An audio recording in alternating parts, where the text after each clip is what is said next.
Baik, selamat siang rekan-rekan media, masyarakat mendengarkan siaran kami. Selamat siang. Siang hari ini kita akan menggelar breaking news dan Bapak Juru Bicara COVID-19 yang juga Kepala Biro Humas dan Protokol Kesehatan Provinsi NTT, Dr. Jalamo Abdul Marius MSI, akan menjelaskan beberapa hal terkait dengan informasi-informasi yang perlu diketahui bersama. Setelah itu baru Bapak Kadis Kesehatan Provinsi NTT yang akan menyampaikan hasil lab yang akan kita ketahui bersama. Kepada Bapak Dr. Jalamo Abdul Marius MSI kami persilakan. Selamat siang, salam sejahtera bagi kita sekalian. Assalamualaikum warahmatullahi wabarakatuh. Om Swastiastu, Namo Buddhaya, Salve, Salam, salam kebajikan. Rekan-rekan media masyarakat Nusa Tenggara Timur dimanapun berada, sebelum Bapak Kepala Dinas Kesehatan Provinsi Nusa Tenggara Timur mengumumkan penyebaran virus corona di Nusa Tenggara Timur, kami menyampaikan beberapa hal yang saat ini sedang menjadi perhatian masyarakat. Sesuai dengan surat edaran Gubernur Nusa Tenggara Timur nomor BKD titik 840 garing 30 garing bit titik 4 Romawi titik Kisra 2020 tentang pengaktifan kembali pelaksanaan aktivitas pemerintahan, pembangunan, pelayanan kemasyarakatan pada organisasi perangkat daerah lingkup Provinsi Nusa Tenggara Timur. Surat edaran ini ditujukan kepada Wali Kota Kupang dan para bupati seprovinsi Nusa Tenggara Timur dan juga para pimpinan organisasi perangkat daerah lingkup Provinsi Nusa Tenggara Timur. Edaran ini isinya adalah mulai tanggal 18 Mei 2020 atau hari Senin yang akan datang, aktivitas pemerintahan dibuka kembali, baik di provinsi maupun kabupaten kota seluruh Nusa Tenggara Timur. Dan kami ingin menyampaikan bahwa pemerintah harus tetap bekerja, mengingat eskalasi penularan virus corona di Nusa Tenggara Timur dari segi statistik kurvanya semakin naik, maka perlu kesiagaan pemerintah dan masyarakat seluruh Nusa Tenggara Timur. Kami harus bekerja karena pemerintah tidak hanya memfokuskan pada penanganan COVID-19, tetapi juga pemberdayaan sosial ekonomi masyarakat Nusa Tenggara Timur dan seluruh skenario pemerintahan, seluruh skenario tata kelola pembangunan di seluruh Nusa Tenggara Timur. Dan walaupun tanggal 18 Mei 2020 hari Senin semua aktivitas pemerintahan dijalankan, namun demikian protokol kesehatan tetap diprioritaskan. Protokol kesehatan yang dimaksud adalah di setiap keadaan organ akan mengukur suhu tubuh dari aparatur sipil negara yang masuk kantor. Dan desinfektan untuk mencuci tangannya sebelum masuk kantor. Dan kemudian di dalam ruangan akan diatur secara fleksibel oleh pimpinan perangkat daerah. Jadi sangat fleksibel edaran ini, tidak harus semua aparatur sipil negara secara sekaligus melakukan. Para bupati dan wali kota Kupang dengan pimpinan OPD masing-masing bisa mengatur bagaimana arus pegawai di dalam ruangan. Tetap jaga jarak di antara pegawai dan juga selalu mengenakan masker sehingga menghindari penyebaran virus corona. Edaran ini juga ditanggapi oleh masyarakat dengan berbagai analisisnya pro kontra, tapi kami mau mengatakan bahwa menangani COVID, menangani ekonomi masyarakat, kami harus bekerja.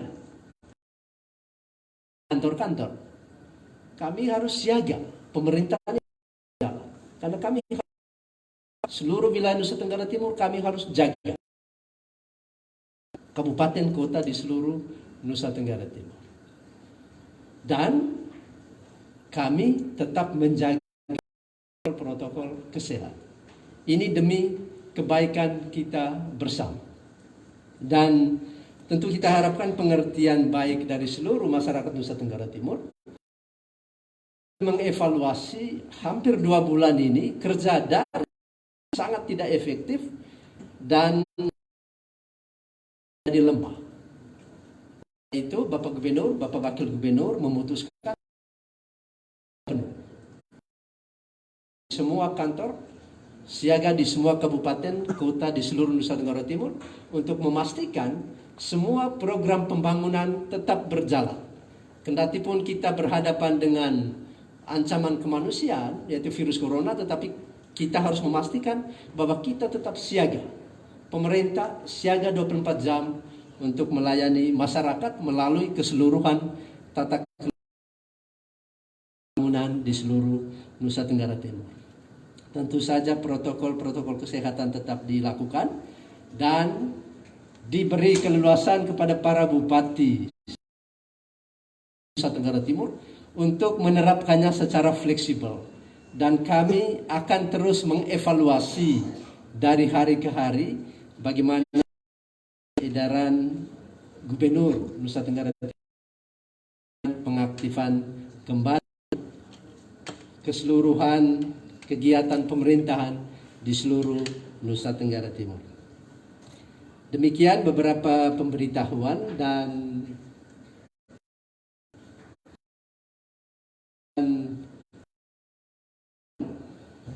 informasi terbaru penyebaran virus corona di seluruh Nusa Tenggara Timur yang akan disampaikan oleh Bapak Kepala Dinas Kesehatan Provinsi Nusa Tenggara Timur.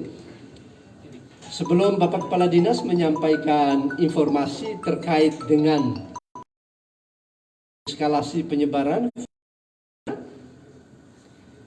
sesuai dengan pengumuman juru bicara gugus tugas percepatan penanganan COVID-19 nasional. Secara nasional pada hari ini pasien yang tertular bertambah menjadi 16.006 orang. Jadi tambahan baru 568 orang. Dan Tenggara Timur juga termasuk di dalamnya dan akan diumumkan oleh Bapak Kepala Dinas Kesehatan. Satu hal yang kami katakan bahwa kurva statistik, kurva pertumbuhan pasien tertular virus corona di seluruh Indonesia, dia cenderung bertambah, dia cenderung menukik. Ya. Dia tidak tetapi cenderung menukik. Ya, kalau secara bahwa eskalasi penyebaran virus corona di seluruh Indonesia semakin dan kita lihat dari angka-angka fluktuatif dari sebelumnya kenaikan secara nasional 100 atau 200, tapi kadangkala menjadi 500, turun lagi kemudian naik lagi menjadi 500 lebih. Ini menunjukkan bahwa penularan virus corona di Indonesia semakin eskalatif. Dan bagaimana di Indonesia, kita akan mendengarkan penjelasan dari Bapak Kepala Provinsi Nusa Tenggara Timur, Dr. Domi. Kepada Bapak kami persilakan. Terima kasih Pak Dr. Mario Lamu, Kepala Setda Provinsi Nusa Tenggara, Ferry dan teman-teman humas yang saya banggakan, teman-teman media, selamat siang, salam. Salam. Assalamualaikum warahmatullahi wabarakatuh. Waalaikumsalam warahmatullahi wabarakatuh. Om Swastiastu. Om Swastiastu. Namo Buddhaya. Namo Buddhaya. Salam kebajikan. Salam kebajikan. Salam sehat. Salam sehat. Rekan-rekan media, saya laporkan di siang hari ini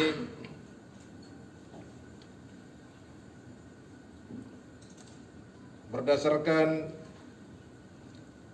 laporan dari Laboratorium Biomolekuler Rumah Sakit Umum Profesor W.J. Johannes Kupang.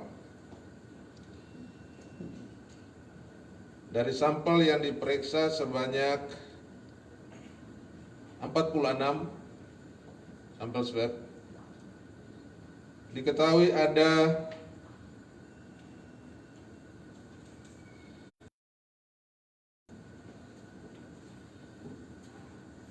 8.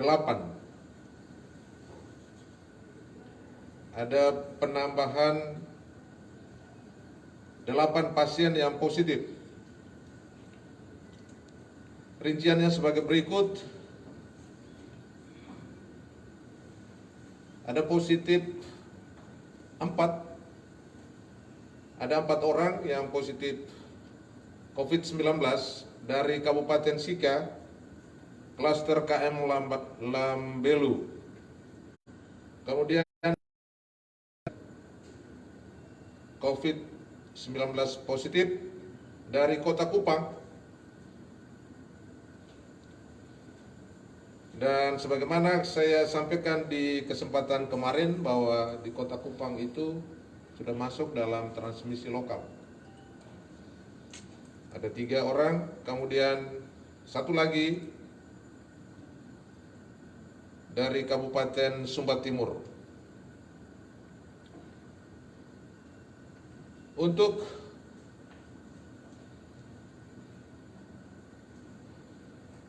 penderita dari Kabupaten Sumba Timur maupun Kota Kupang saat ini sedang dirawat di 2 rumah sakit, Profesor W.J. Johannes dan di Rumah Sakit Unggura Rameha di. Sedangkan untuk kloter Lambelu saat ini sudah dikoordinasikan dengan Kepala Dinas Kesehatan Sika agar nanti akan dimobilisasikan ke Rumah Sakit TC Healers Maumere. Oleh karena itu, untuk Kota Kupang bertambah 3 menjadi 14. Kemudian untuk Kabupaten Sika bertambah 4 menjadi 12 dan Sumba Timur bertambah 1 menjadi 2. Secara lengkap saya laporkan sebagai berikut. Kota Kupang 14, Manggarai Barat 12, Sika 12, Rotendao 2, TTS 2, Sumba Timur 2. Dan 1 orang masing-masing untuk Kabupaten Ende, Nagekeo, dan Flotim. Teman-teman media yang melihat fluktuasi atau eskalasi penderita COVID-19 makin hari kecenderungannya bertambah terus, tentu perlu ada upaya-upaya yang harus dilakukan secara komprehensif. Baik upaya-upaya di sisi hulu maupun di sisi hilir. Ya, di sisi hulu kami sampaikan ada hal-hal yang berkaitan dengan deteksi dini, deteksi pasien, penyelidikan epidemiologi, dan hal-hal lain yang harus dilakukan secara komprehensif. Demikian juga aspek-aspek pencegahan. Ya, aspek pencegahan saya kira ini sudah disampaikan kepada masyarakat secara luas untuk selalu menggunakan masker, jaga jarak, kemudian hindari kerumunan di tempat-tempat umum, selalu cuci tangan dengan menggunakan air sabun, dan hal-hal lain yang perlu diperhatikan sesuai dengan protokol kesehatan yang ada. Di sisi hilir berkaitan dengan peningkatan atau persiapan fasilitas pelayanan kesehatan, tenaga dan obat-obatan, serta fasilitas penunjang lainnya, kita siapkan bersama-sama, baik provinsi maupun kabupaten kota. Dalam koordinasi kami dengan teman-teman Kepala Dinas Kesehatan Kabupaten Kota, memang selalu perlu dukungan, ya, perlu kolaboratif antara provinsi dan kabupaten kota. Dan pada prinsipnya teman-teman di kabupaten kota mereka siap untuk memberikan pelayanan kesehatan dalam upaya penanggulangan masalah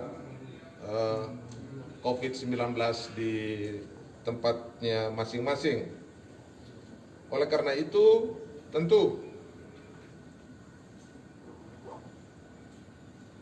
pemerintah provinsi juga akan memberikan perhatian yang besar, ya, kepada pemerintah kabupaten kota.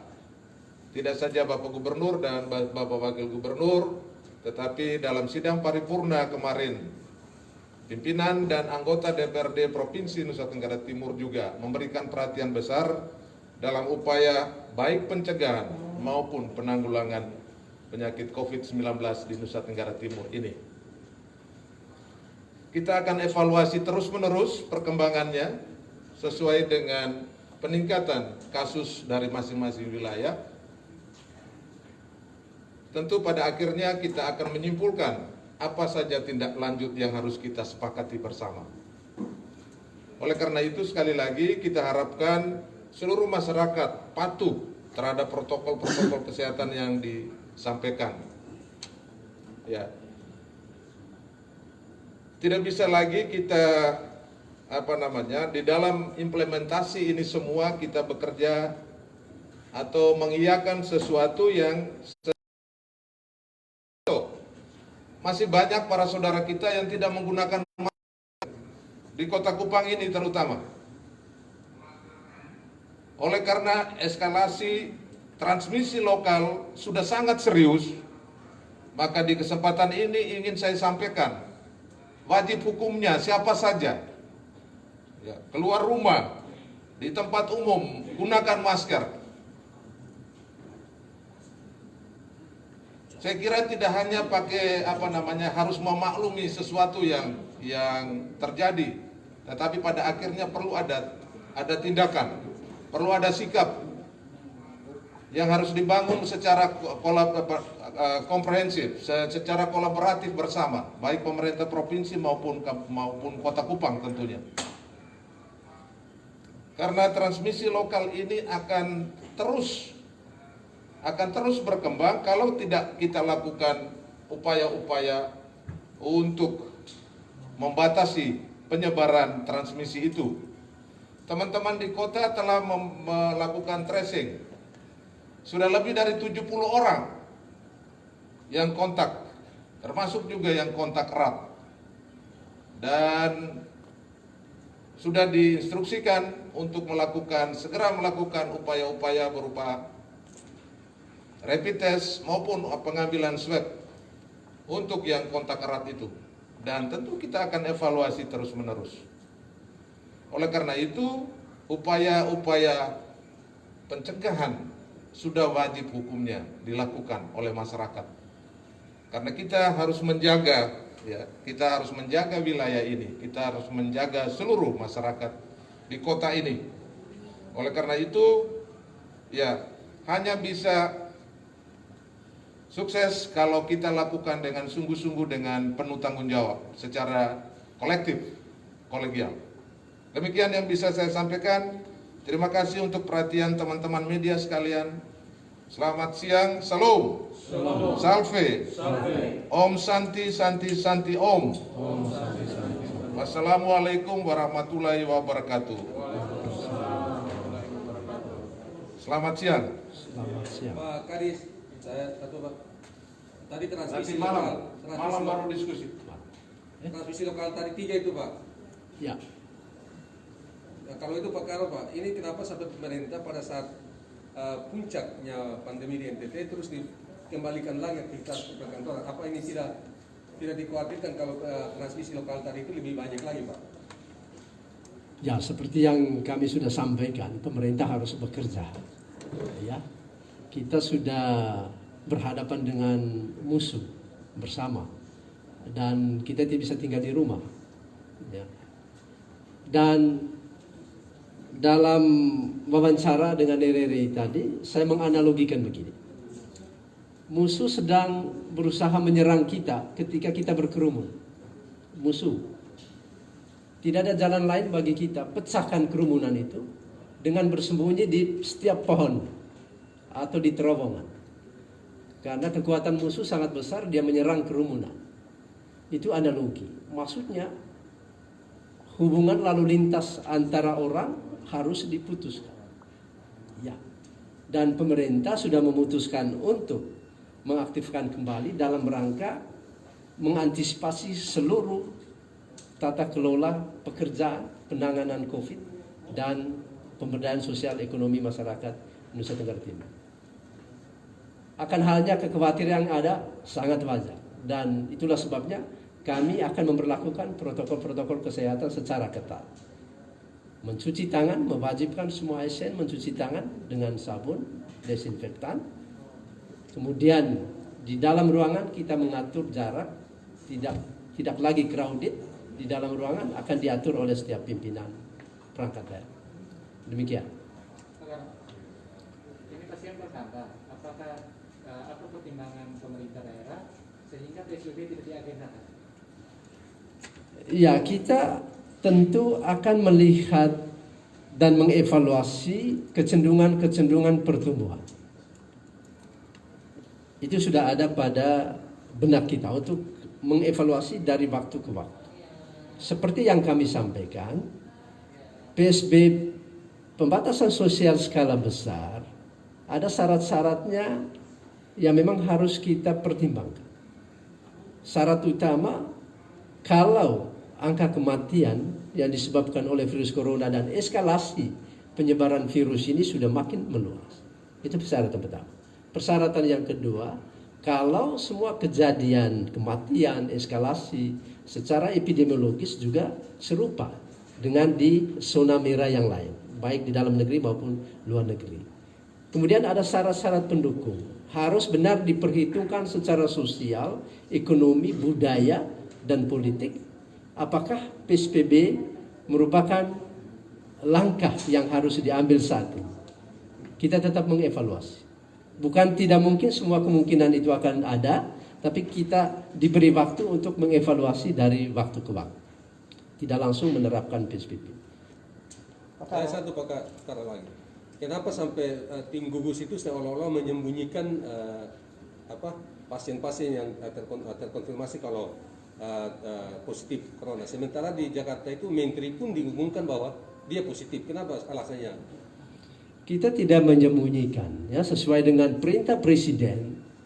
Gugus tugas ada 6 arahan Presiden. Ya. Yang pertama, pemeriksaan sampel harus masif. Secara nasional sudah dilakukan, termasuk Nusa Tenggara Timur. Dengan kita sudah memiliki laboratorium biomolekuler, real time PCR, kita sudah memeriksa secara masif. Yang kedua yang ditekankan oleh Presiden adalah transparansi, terbuka. Ya. Yang berikutnya, selain keterbukaan, rumah sakit diarahkan supaya mulai membuka pelayanan online untuk mengurangi kerumunan. Kemudian stimulus ekonomi yang sudah digariskan dalam rencana pemerintah pusat dan juga provinsi kabupaten kota. Nah, ada lagi beberapa arahan Presiden. Saya kembali ke transparansi. Pemerintah tidak menutup fakta. Kami harus memastikan bahwa yang kami umumkan itu sesuai dengan pemeriksaan real time PCR. Ya, jadi tidak menduga-duga. Ya, pemerintah tidak boleh menduga-duga. Kami harus memastikan bahwa pengumuman kita apakah si A positif atau negatif harus berdasarkan pemeriksaan real time PCR pada laboratorium biomolekuler yang dimiliki oleh Rumah Sakit Umum Daerah Profesor Dr. Vincent Yohanes. Pak, Maksud saya itu yang transmisi lokal tadi itu, sehingga masyarakat tahu betul bahwa oh transmisi lokalnya itu berpusatnya di sini, begitu maksudnya. Ya, tadi malam sudah diumumkan oleh Pak Wakil Bupati Kota ya, sudah ada 100-an lebih yang sudah di-tracking, ditelusuri. Tidak hanya ditelusuri siapa dia, tetapi juga dikontrol kesehatannya. Demikian ya. Lalu kemudian transmisi lokal yang sudah terjadi di Kota Kupang ini juga selalu dikontrol, diawasi oleh pemerintah, oleh gugus tugas, baik provinsi maupun Kota Kupang dan juga Kabupaten Nusa Tenggara Timur. Jadi semuanya terbuka. Kita sampaikan secara terbuka. Ya. Bapak, Oke. apakah penambahan di Kota Kupang itu adalah orang yang merupakan sudah pernah melakukan kontak langsung dengan almarhum yang meninggal kemarin? Ya, yang disebut transmisi lokal itu adalah pernah melakukan kontak langsung dengan yang tertular virus corona. Ya. Itu yang dimaksudkan dengan transmisi lokal. Dan sekarang tentu kita harus waspada karena ada 106 lebih yang pernah melakukan kontak langsung dan kita harus menjaga, ya, memastikan bahwa saudara-saudara kita yang 106 orang ini dan bahkan lebih secepatnya dikontrol dan Pemkot saat ini sedang melakukan itu. Apakah 4 orang itu keluarga korban? Itu saya belum tahu. Ya. Kalau itu saya belum tahu. Secara teknis tentu di rumah sakit dan dinas kesehatan yang mengetahui. Ya. Oke, terima kasih ya. Terima kasih. Assalamualaikum warahmatullahi wabarakatuh. Om Santi Santi Santi Om. Namo Buddhaya. Salve, salam, salam kebajikan. Baik, demikian breaking news yang kami selenggarakan. Terima kasih untuk Kepala Dinas Kesehatan Provinsi NTT, Dr. Gigi Domimi Mere MKes, dan juga juru bicara COVID-19 Dr. Jelamu Abdul Marius MSI. Rekan-rekan media, terima kasih untuk kehadiran dan hati yang rela. Memang kita sudah sepakat untuk breaking news tidak ada tanya jawab, tapi menurut saya inilah keadaan yang tidak bisa kita elakkan. Jadi kita nikmati saja ya. Nah, memang saya juga setengah mati ini, saya duka juga saya mau bilang apa. Jadi biarkan dia mengalir, mudah-mudahan rekan-rekan tidak kecewa. Nanti kita akan jumpa sebentar jam 8 malam, mudah-mudahan pertanyaan-pertanyaan yang belum terjawab akan terjawab sebentar malam. Terima kasih, Tuhan memberkati.